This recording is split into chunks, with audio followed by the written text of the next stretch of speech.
Look at that smiley face. I'm happy because I'm holding in my hands so-called American Vityaz. This is the product from the Kalashnikov USA. So this is a close copy of the Russian Vityaz rifle and pistol as you can get inside the United States.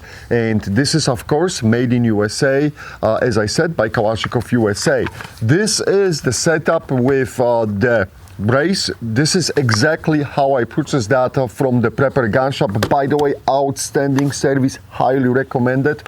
These guys are great. This thing cost me a little bit over $1,200, so this is not cheap pistol by any means, but it is here, and that means that we are kicking off the 5,000 rounds test on it, and it will be my pleasure to run it, and we'll see and report back to you guys how this is basically performing and what is happening with that pistol. Now, as you can see on the table, I do have AKV from Palmetto State Armory. This is the veteran. This is the veteran who completed the 5,000 rounds test. And as you can see, dimension-wise, they are absolutely very similar. The AKV is slightly larger. What are the differences? Right off the bat, I will tell you, weight on the Kalashnikov USA product is 6 pounds 5 ounces and unloaded, and on the AKV is 6 pounds 11 ounces, so almost wash, right? The Vityaz, not the Vityaz, Jesus, the KP9 takes the Vityaz magazines, which are made by the Kalashnikov USA, and this is the only type of the magazine this thing will take. The AKV runs, of course, on the Scorpion magazines, or you can use the Palmetto State Armory magazines. As far as the cost per magazine, yes, the KUSA magazines are much more expensive than the Palmetto State Armory magazines, and or even the Scorpio magazines, right? So that's right off the bat. Big difference for those who like to stock up on the magazines and things like this. You have to take this into the account. Both feature the raylet top cover, and so far I just shot not that many rounds. You know, I very little feedback so far, but I will tell you that so far this dust cover appears to be solid, and we'll see how it's going to perform in the long run, right? That's the goal of the whole thing. As you can see on the AKV, I put the regular handguard and the wooden top. This should be also possible on the Kalashnikov USA pistol. The way I'm seeing it, it's a standard AK furniture. Very little recoil. From what I shot already, there's almost nothing. It tickles. That's it. That's all I can say. The main difference too, this is something what I noticed right away, guys. Look at that, at the magazine wells, right? So this one is a polymer magazine well, and here we do have the metal one. So that's the big difference on the magazine well. As far as the folding mechanism on the Kalashnikov USA, yes, you gotta press that button and it folds, but with this brace it will fold only to that 45 degrees angle, and that's it, right? Also, important information for those who will be converting that pistol to the SBR later on. Remember, this is a 5.5 millimeter pin. This is not 4.5 millimeter pin, which you may know from Bulgarian rifles. So this is exact copy. The Russians were using 5.5, so the Kalashnikov USA basically did the same thing, right? So just keep that in mind. As far as the initial quality of the product, I like how everything looks here. The only problem I found was and is on that rivet. That rivet wasn't really, you know, placed and formed nicely, and hopefully I can capture this in the pictures. It is basic. If you will look at the rivet, it's tilted down and facing down towards the receiver. For almost $1,250 to almost $1,300, let's call it that, almost $1,300, I would expect this to be basically pristine, right? No issues whatsoever. However, I do recognize this is not going to affect me in any way, and it's not going to affect the performance of this pistol. It's just cosmetic. But as I said, the price you're paying for it, I basically want to have the firearm which is eye candy. Okay, let's call it that way. But any other rivets, everything is looking decent, so that's the only problem which jump out right off the box, and you can easily spot it. So grip, this is again, this is a very detailed copy of what is available in Russia. For me, I prefer the other grips. Some people may be happy with it, but I got large hands, and that thin end here always drives me nuts. But again, I think their goal was to be as close to Vitas as possible, and the mission accomplished as far as the little details and things like this. Of course, the KP9 features the standard leaf.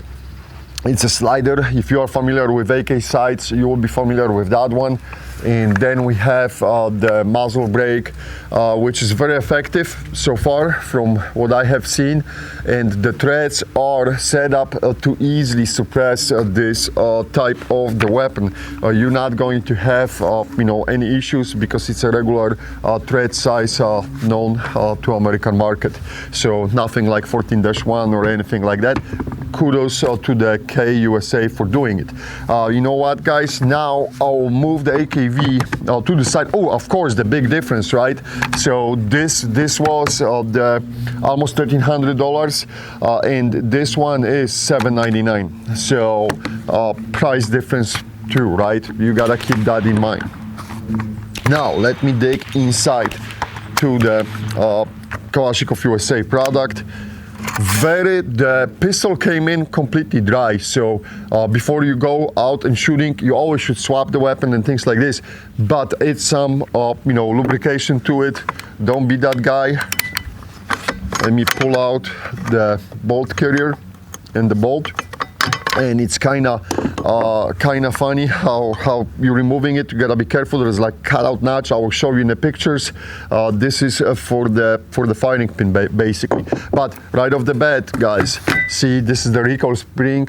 It's almost looking with the exception of this part as a regular AK spring, and there are no buffers. So the Kalashnikov USA is running completely without buffers, where if you will dig in to the AKV, and if you don't remember that, there you go.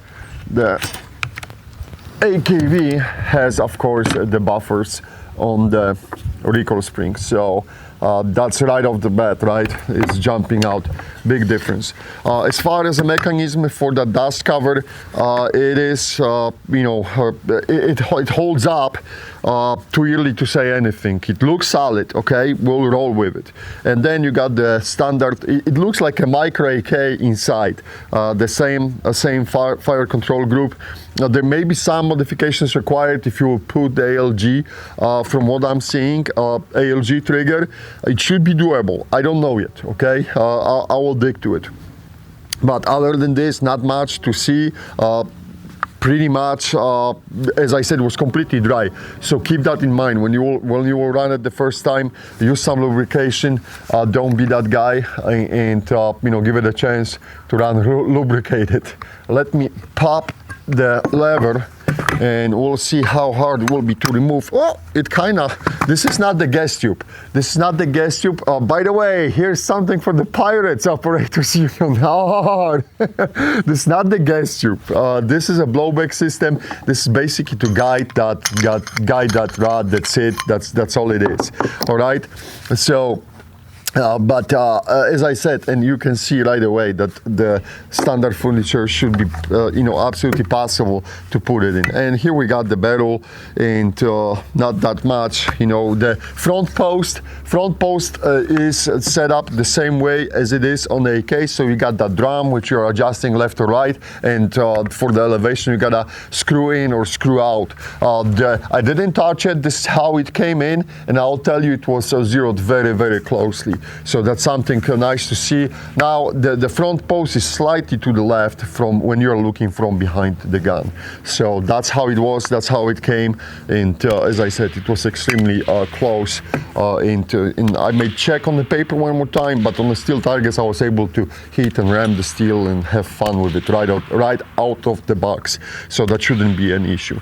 And that's it. There's not much other to talk about it at this point. We'll keep running it. We'll go through the standard 5,000 rounds unless something bad will happen. But that's the goal, and stay tuned for a detailed reports on that pistol. I'm very excited about it.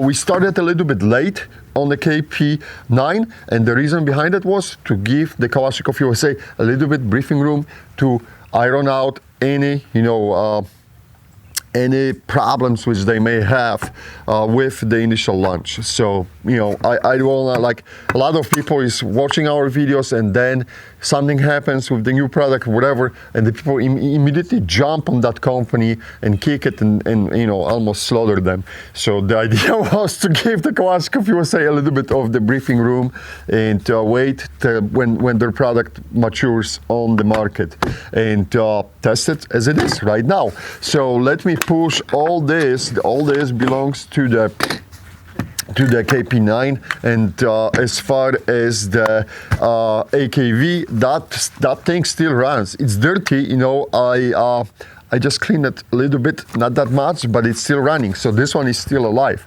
So if you want me to compare something, let me know and we can do it in the video, in the next videos from the series. But that's it for now. Thanks for watching. As always, it's a blast talking to you guys. Thanks for being with us and thanks for supporting AK Operators Union. By the way, don't forget when you are subscribing to our channel to hit that little ring bell for notifications, because the YouTube is doing an outstanding job of not notifying our viewers on the videos. You know that they don't have a lot of love for the gun channels. It is what it is. But thank you guys for being with us.